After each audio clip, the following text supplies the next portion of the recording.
2 me van a decir 1 sobre el logaritmo natural de 2, y así, etcétera, etcétera. Entonces, y si les digo, ¿cuál será el inverso del 0? Me van a decir, no tan rápido. No todos los reales tienen inverso, porque el 0 no tiene inverso, ya que la construcción de la fracción 1 partido 0 no tiene ningún sentido en los reales. De hecho, no es ningún número real. Así que podemos darnos cuenta de dos cosas. Primero, de que si tenemos un real A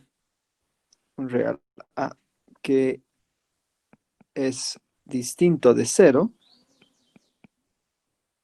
entonces nosotros podemos notar de que ese número real siempre va a tener un inverso.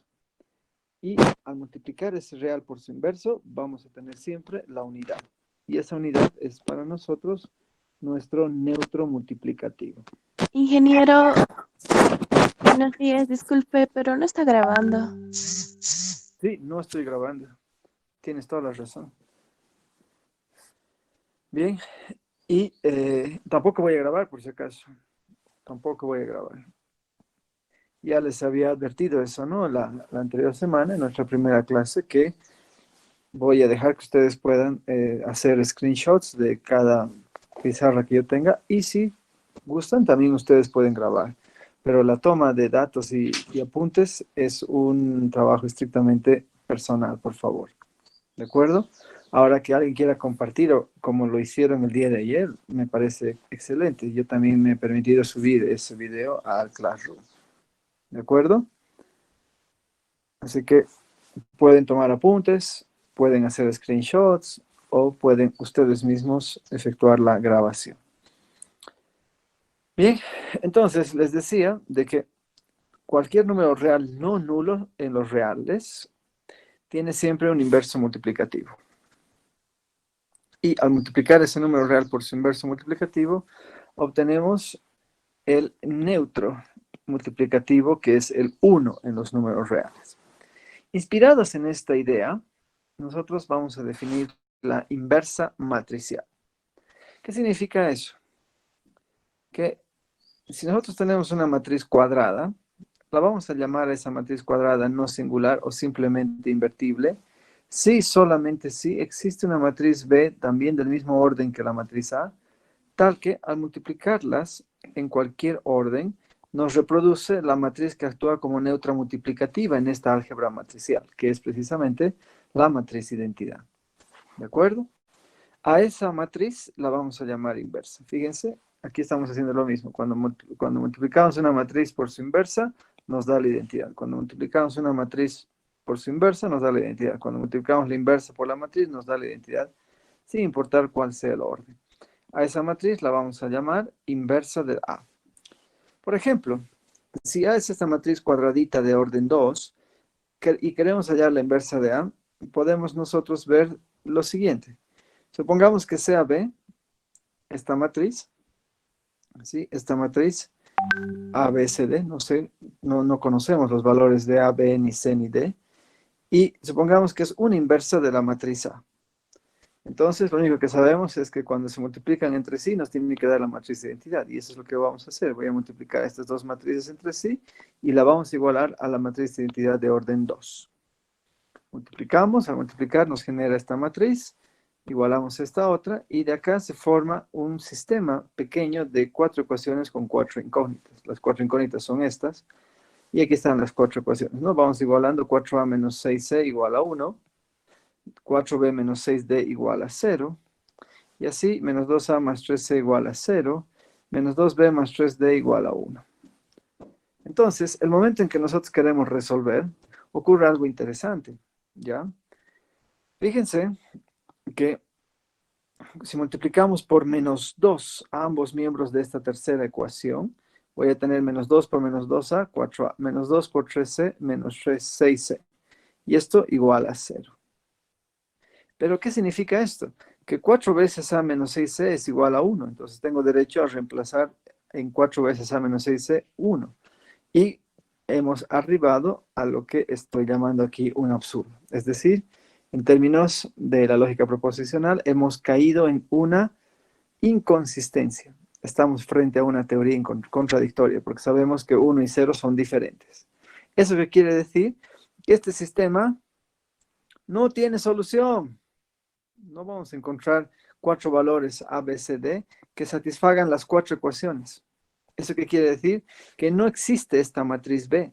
Por lo tanto, como no existe una inversa para A, podemos decir que la matriz A, aquí tengo que corregir, que la matriz A es una matriz singular o no invertible, porque no posee inversa. No podemos construir su inversa. ¿Está eso claro? Entonces, esta es una de las técnicas más caseras y la verdad la menos utilizada para encontrar una inversa. ¿Por qué? Porque imagínense nomás que tengamos una matriz A que sea de orden 10, ya no de orden 2, sino de orden 10. ¿Cuántas incógnitas tendríamos que encontrar para su inversa? ¿Quién me puede decir?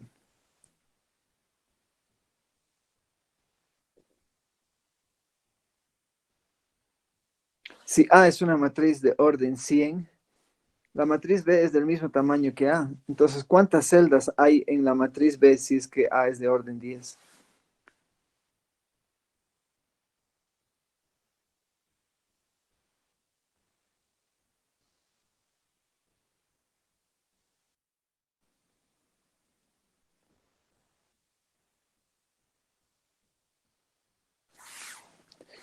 Pregunta, ¿cuántas celdas tiene esta matriz A que es de orden 2? ¿Cuántos elementos hay en esta matriz A de orden 2? 4. Excelente. ¿Cuántas celdas habrían entonces en la matriz B si es que A fuese una matriz de orden 10? 10.000. ¿Qué? 100. Solamente 100. 100, por favor. Hay 10 filas, 10 columnas. Solamente hay 100. Entonces, fíjense, hay 100 incógnitas y se armaría un sistema de 100 ecuaciones con 100 incógnitas. Y resolver eso, por supuesto que no es nada operativo. ¿Se dan cuenta? Por eso es que este recurso no es que esté mal, mejor dicho, no es que esté mal, pero no es muy operativo que se diga. Observaciones. Si A y B son ambas matrices de orden n y a la vez inversas de la misma matriz A de orden n, es decir, A por B igual a B por A igual a la matriz de identidad y A por C igual a C por A igual a la matriz de identidad, entonces fíjense que B se puede escribir como B por la matriz de identidad, porque al final de cuentas la matriz de identidad es neutra. Pero acabamos de ver que la matriz de identidad es A por C. Así que la reemplazo aquí. Sabemos que la multiplicación matricial es asociativa y sabemos también de que B por A nos da la matriz identidad, así que puedo reemplazar. Y la identidad por C nos devuelve la matriz C. ¿Qué estamos demostrando con esto? Que las matrices B y C son idénticas. En otras palabras, si es que pensásemos que hay dos matrices que actúan como inverso de la misma matriz, estas matrices tienen que ser necesariamente iguales. Eso significa que la inversa de una matriz siempre es única. Y esto aquí está explícito. Por lo tanto, la inversa de toda matriz no singular A, de orden n, es única. Y la vamos a denotar de ahora en adelante como A a la menos 1. Por favor, esto es solamente una etiqueta. Cuidado que alguien piense que es 1 dividido entre A, porque en ningún momento hemos aprendido a dividir de un escalar una matriz. Es decir, que de ahora en adelante A por la inversa de A es lo mismo que la inversa de A por A y es igual a la identidad. Esta es una primera fundamental observación. Segunda observación, sabemos que la identidad por identidad nos devuelve la misma identidad y por lo que acabamos de ver, la identidad por su inversa nos da la misma identidad. Es decir, que esta matriz es la inversa de la que está a la izquierda. O sea que esta matriz también tiene que ser la inversa de la que está a la izquierda. Por lo tanto, como ya sabemos que la inversa es única, necesariamente la inversa de la identidad es la misma matriz identidad. O sea que aquí estamos diciendo, además de eso, de que toda matriz de identidad es invertible independientemente, aquí está mal escrito, independientemente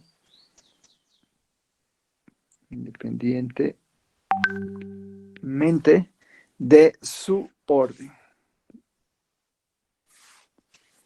¿De acuerdo? En los números reales, ¿qué números reales tienen como inversa? A sí misma.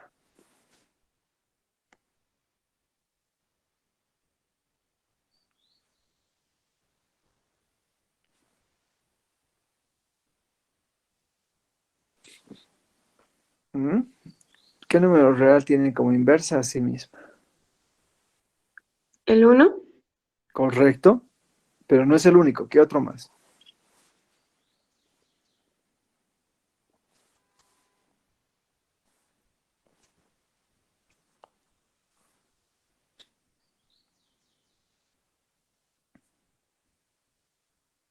¿Nadie sabe?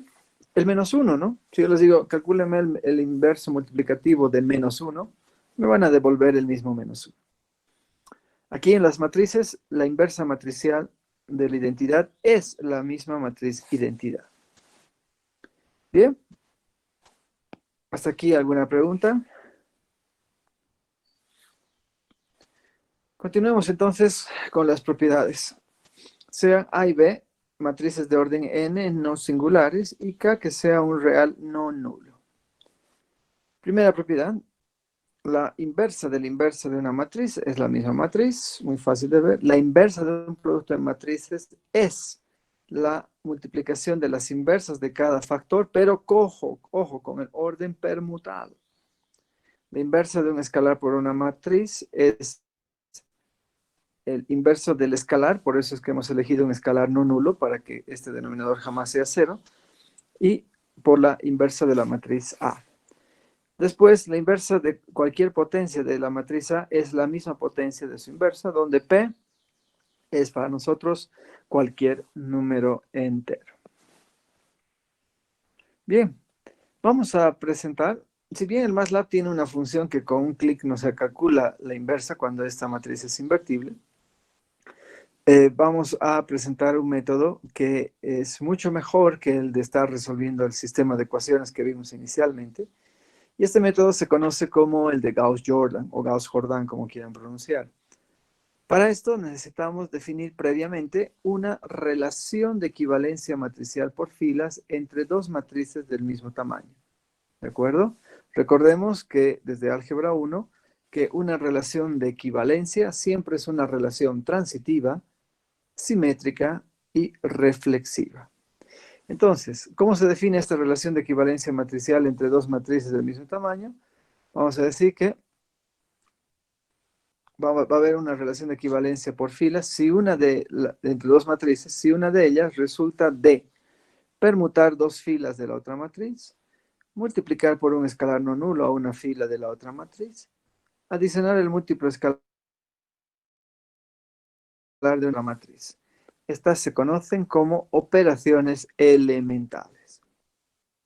Eso quiere decir que si A es una matriz invertible, entonces nosotros podemos, con el método de Gauss-Jordan, construir la inversa de la siguiente manera. Acoplamos a la matriz A la matriz identidad del mismo orden que A. ¿De acuerdo? Y mediante estas operaciones elementales, puede ser usando una o más de una, vamos a ir transformando esta matriz A en la matriz identidad. Porque si esta matriz es invertible, tiene que ser equivalente a una matriz que ya sabemos que es invertible. Y una matriz que siempre es invertible, sin importar cuál es su orden, es la matriz identidad. Así que si yo tengo una matriz invertible, tiene que ser equivalente a la matriz identidad también del mismo orden. Y ese es el principio en el que se basa Gauss-Jordan. Así que tenemos la matriz A y mediante estas operaciones elementales, cualquiera de estas tres operaciones elementales, vamos a transformar la matriz A en la matriz identidad o vamos a demostrar que es equivalente. Y resulta que ante la misma secuencia de operaciones elementales que se han ido aplicando a lo largo de este algoritmo, vamos a descubrir de que esta matriz identidad ha quedado transformada en la matriz inversa de A. Ejemplo. Sea A, por si acaso, antes de ver el ejemplo, esta doble pestaña es el símbolo que vamos a utilizar para establecer la equivalencia matricial por filas. Bien, entonces sea A, esta matriz cuadrada de orden 2 y nos daremos la tarea de hallar la inversa de A. ¿De acuerdo? Entonces hacemos lo que nos ha dicho Gauss-Jordan. A la matriz A le acoplamos la matriz de identidad del mismo orden que A. O sea que si aquí tuviese una matriz de orden 10, aquí tengo que poner también una matriz de identidad de orden 10. Lo primero que tenemos que hacer es construir el 1. El 3 se tiene que volver un 1, el menos 1 un 0, el menos 5 un 0 y el 2 se tiene que volver un 1, obviamente. Entonces, para este efecto vamos a hacer uso de la segunda operación elemental. Voy a multiplicar por este escalar un tercio a la propia fila 1. Fíjense que estos dos puntitos significan asignación. Quiere decir que a la fila 1 le estamos asignando el múltiplo escalar de una fila a otra. Entonces, estamos multiplicando por un tercio a toda la fila 1. ¿De acuerdo? 3 por un tercio, 1. Menos 5 por un tercio, menos 5 tercios. 1 por un tercio, etc. 0 por un tercio, un tercio. O 0, perdón.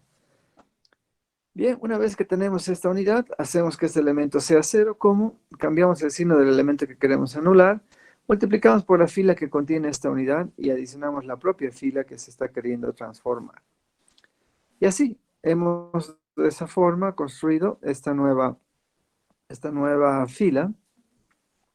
Y este un tercio lo tenemos que convertir en un 1. Para esto es suficiente multiplicar por 3 a todos los elementos de la segunda fila. Y así pasa. Al multiplicar por 3 tenemos 0, 1, 1, 3. 0, 1, 1, 3.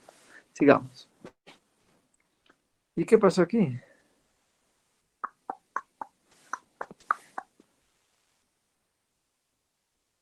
¿Qué ha pasado aquí? Oh, ya sé lo que ha pasado.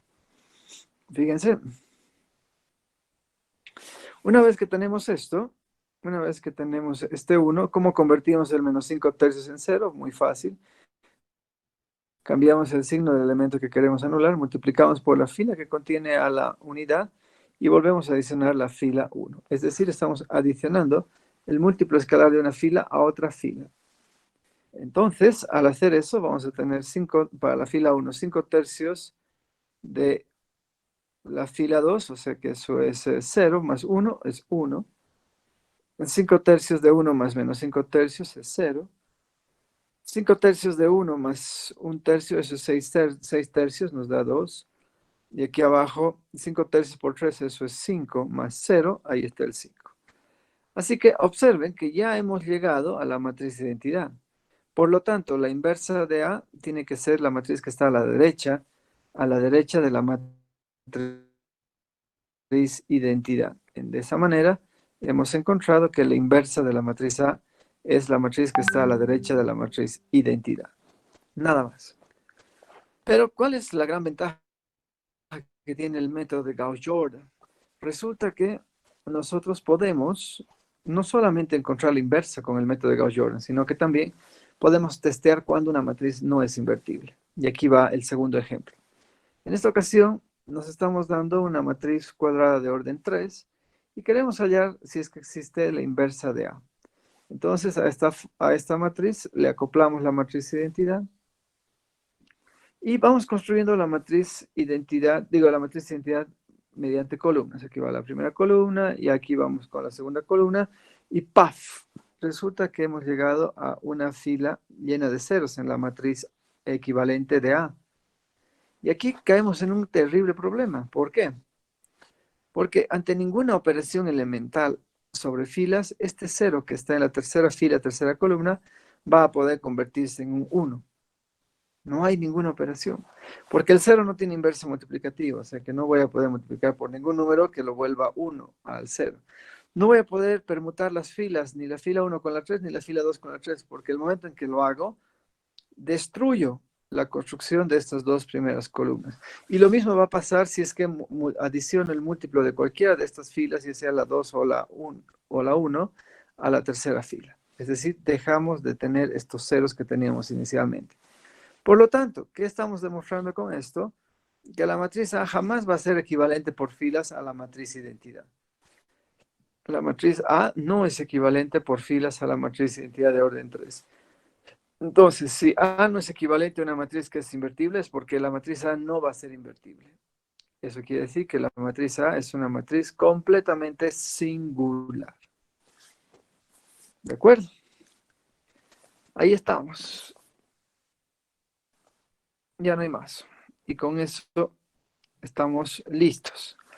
Por ejemplo, ¿dónde está el MATLAB? Entraremos un momentito al MATLAB.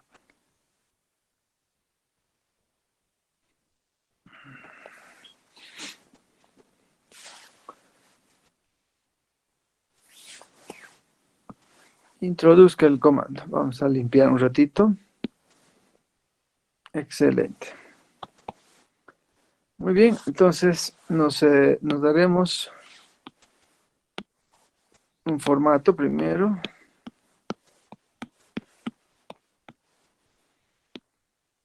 Vamos a formatear.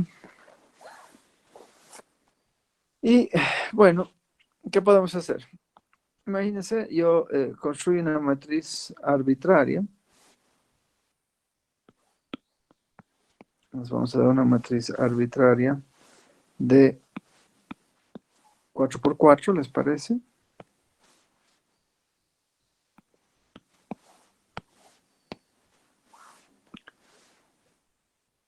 Y aquí el tamaño de 4x4.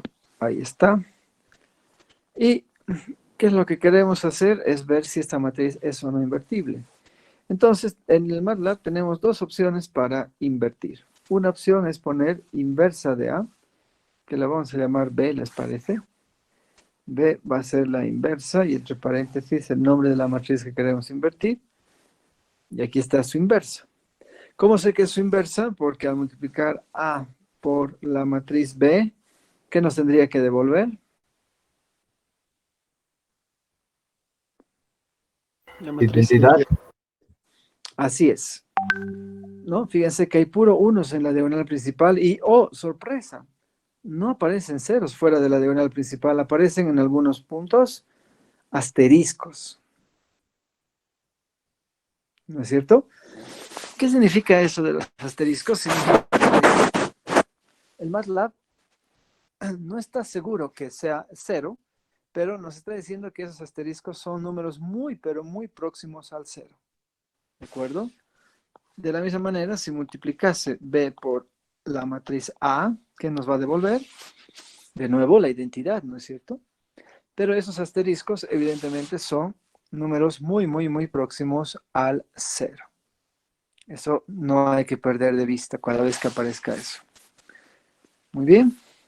Otra forma de hallar la inversa de A es escribir A y poner el símbolo del exponente, que no es otra cosa que este valor. Y entre paréntesis hay que poner el número negativo 1. Y de esa manera nos va a calcular también la misma matriz que hemos obtenido para hallar la inversa de A, que era esta. ¿No es cierto? Entonces el MATLAB permite esa versatilidad. ¿Qué pasa si le pido al MATLAB que me invierta una matriz que no es invertible? Vamos a construirnos, por ejemplo, esta matriz 3, yo qué sé, menos 6, 1, 1, pongamos aquí menos 3 y 2, y la tercera filita que sea nuevamente 1. Aquí le pondremos un 0, podría ser así. Y acá menos 3. Ahí está. Muy bien. Entonces, si le pedimos al MATLAB que nos calcule la inversa de A de manera inocente, nos aparece un mensaje de cuidado. ¿No es cierto? Nos dice que la matriz es singular, ¿no? Y aparece como respuesta absurdos, ¿no? 1 dividido entre 0, o sea que eso no es ningún número real. Así que nos advierte el MATLAB también de que la matriz es muy próxima a ser singular, ¿no? Hay que trabajar con mayor precisión, en todo caso, para confirmar eso. Así que eso es algo que debemos considerar siempre que hagamos cálculos. Por ejemplo, si yo construyo una matriz que es pésimamente mal condicionada, o sea, que está muy mal condicionada, es la matriz de Hilbert, que alguna vez les he presentado.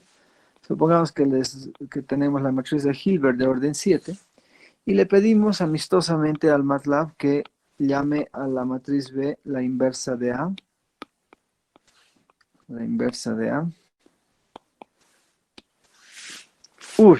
Resulta que cuando calcula la inversa empieza a hacer patalear al pobre MATLAB.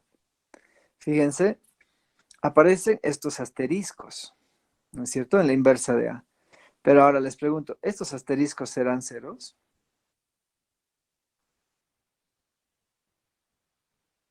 Evidentemente no. Si se han dado cuenta, estamos ya trabajando con números bastante grandes. Y son tan grandes estos numeritos que lastimosamente están fuera del rango numérico que utiliza nuestro MATLAB. Por eso les decía que este tipo de matrices son muy, muy mal condicionadas. ¿Está eso claro?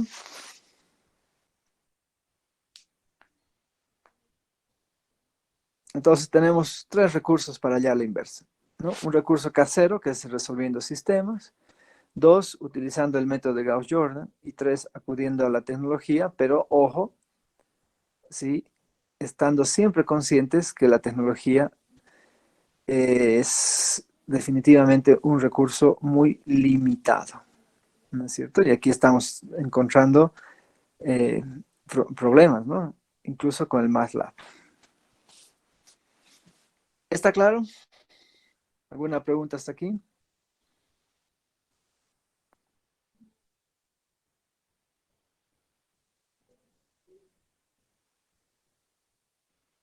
Muy bien.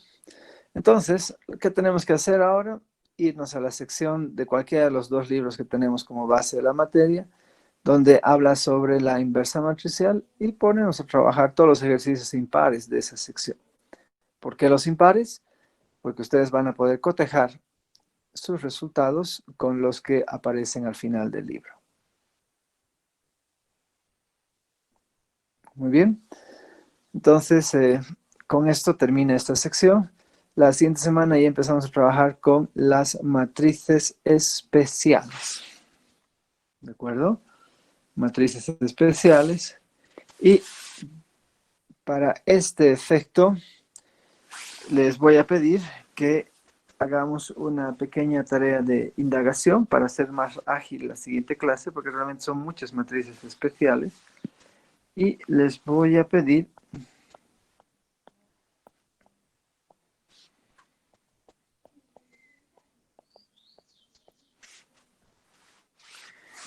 que indaguen las notas características. Indagar las notas características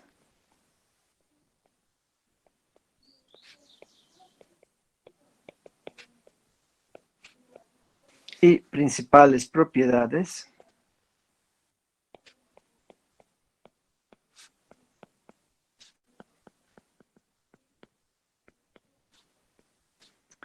de las matrices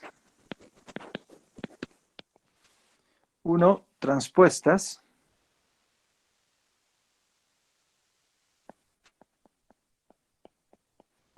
2 simétricas,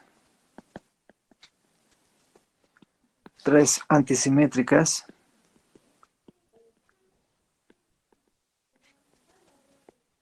4 triangulares,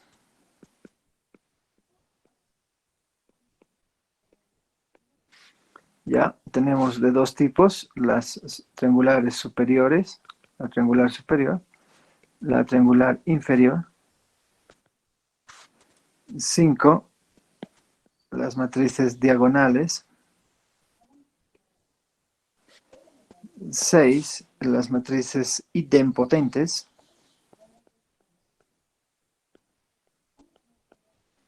7 las matrices involutivas.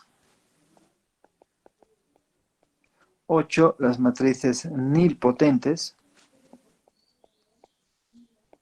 Esta se usa mucho en ecuaciones diferenciales. 9 las matrices ortogonales. 10 las matrices de Householder. 11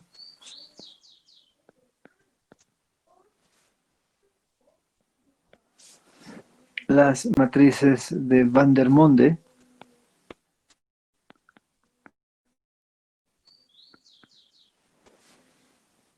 12 las matrices escalonadas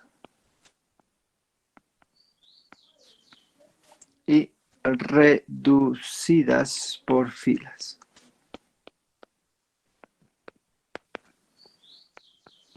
Listo.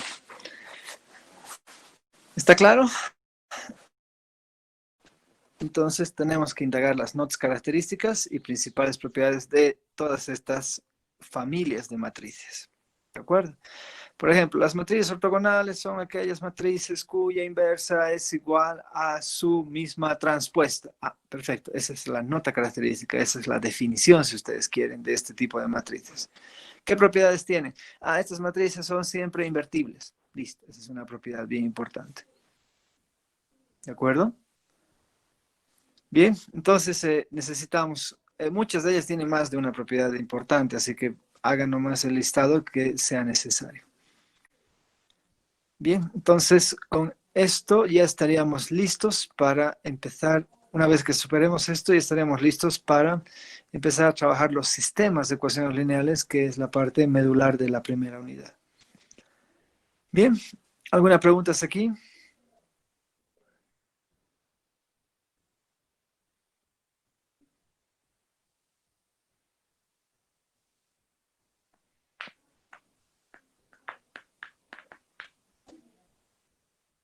Bueno, si no hay preguntas, entonces vamos a quedar acá y nos estaríamos reencontrando el día jueves, ¿ya? Entonces, por favor, no esperen que llegue la presión de una fecha de examen para recién ponernos a estudiar, para recién ponernos a trabajar. Si no empezamos a hacer los ejercicios de la práctica, de repente no tengamos el tiempo suficiente, no digo para hacer la práctica, sino para madurar las ideas, ¿sí? Eso es bien importante. Los procesos de aprendizaje matemático no van de un día para otro, ¿no? Es todo un proceso de incorporación a nuestra estructura cognitiva, todo un proceso de dimensionamiento del alcance de nuestra teoría y todo un proceso de darle uso a esas ideas. Así que les animo con esto a que trabajemos y acompañemos a la materia clase a clase. No hay otra para poder construir este edificio de la álgebra lineal. Bien, chicos, que tengan un buen fin de semana. Ah, y felicidades por el Día del Estudiante. Por favor, no se olviden que son estudiantes, así que ejerzan ser estudiantes, estudien. Muchas felicidades.